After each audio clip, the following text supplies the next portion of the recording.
मेरी achievement delay इसलिए हुई है क्योंकि मैं एडमिट कर रही हूँ, मेरी कुछ गलतियां हुई हैं। सर ने बहुत स्टार्टिंग से कहा था कि आपको राइटिंग प्रैक्टिस बहुत सारी करनी है। कुछ सर्कमस्टेंसेस भी ऐसे हुए कि मुझे बहुत ज्यादा राइटिंग प्रैक्टिस का मौका नहीं मिला। 2021 से मैंने अपने अटेम्प्ट्स देने स्टार्ट किए।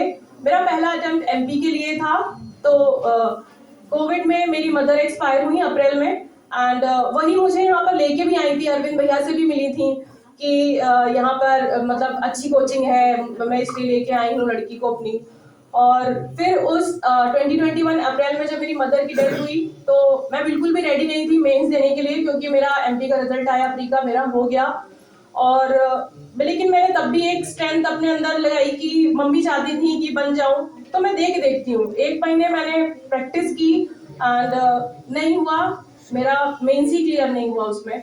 फिर उसके बाद मैंने एमपी 2022 दिया और उसमें मेरी मैरिज लगी हुई थी, मुझे मेंस में सिर्फ 1 महीना मिला उसमें भी। तो वहां पर भी मेरी राइटिंग स्पीड जो थी, राइटिंग जो स्किल्स होती हैं वो डेवलप नहीं हो पाई। हालांकि यहाँ पर क्लास में सर जो है वो प्री के टेस्ट भी लेते हैं, मेंस के टेस्ट भी लेते हैं, तो उस टाइम फ्लो बना हुआ था, but due to some circumstances वो ब्रेक हो गया बीच में। और उसके बाद 2023 में मैं यहाँ पे फिर से आई सर के पास मेंस में, और कुछ सर्कमस्टेंसेस ऐसे बने कि 2 मंथ्स का टाइम था, यूपी 2 साल से तैयार नहीं किया था सिलेबस, और जीएस की वजह से सर ने बहुत क्लियरली बोल भी दिया था सर टेस्ट के बाद कि आप जीएस स्ट्रॉन्ग करो, वरना ये जीएस की वजह से होगा नहीं। और जीएस इतना खुद में वाइड है कि आप उसको इतनी जल्दी प्रिपेयर नहीं कर सकते, उसको कवर करना 2 मंथ्स में इज नॉट पॉसिबल। आपका पहले से उसका रिवीजन होना चाहिए। नोट्स वगैरह सर यहाँ पे संजीव सर पढ़ाते हैं, बनवाते हैं, लेकिन उसको रिवाइज करने में भी टाइम लगेगा।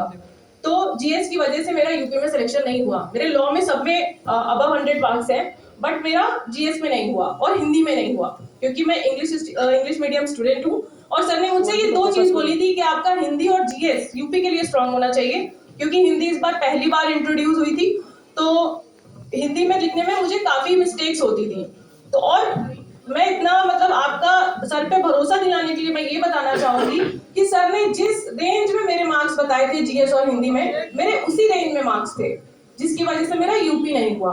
एंड जिस दिन रिजल्ट आया तो सर का मैसेज आया कि अभी एक प्रयास और बाकी है। Although I was not very well prepared, कि मुझे थोड़ा समझ में आ रहा था कि अभी तो मतलब मुझसे अब नहीं होगा, अब तो बंद करना पड़ेगा। फिर 2 महीने मैंने बिल्कुल भी बुक्स ओपन नहीं करी हैं, मैंने थोड़ा अपने आप को हील अप होने का टाइम दिया। मुझे याद है नवंबर 2023 में देन आई स्टैंड अगेन, सबने घर में भी समझाया कि कर लोगे, करके एक बार देखो तो। और नवंबर में मैंने सोचा कि एक बार मैं फिर से जीरो से स्टार्ट करके देखती हूँ। मैं प्री मेंस और सारा इस तरह से दिमाग में रख के दूं कि मैंने इससे पहले दिया ही नहीं है कभी। एक न्यू स्टार्टिंग से आपको थोड़ा सा मोटिवेशन आता है, आप अपना बैकअप जो पीछे का है उसको भूल के तैयारी करोगे तो एक स्ट्रेंथ भी आती है। और जो सर के नोट्स थे मेंस के, मैंने उसको थोड़ा मॉडिफाई किया, उसमें लेटेस्ट जजमेंट ऐड ऑन करके उनको पूरा प्रॉपर फिर से बनाया, बुक्स से गाइडेंस ली,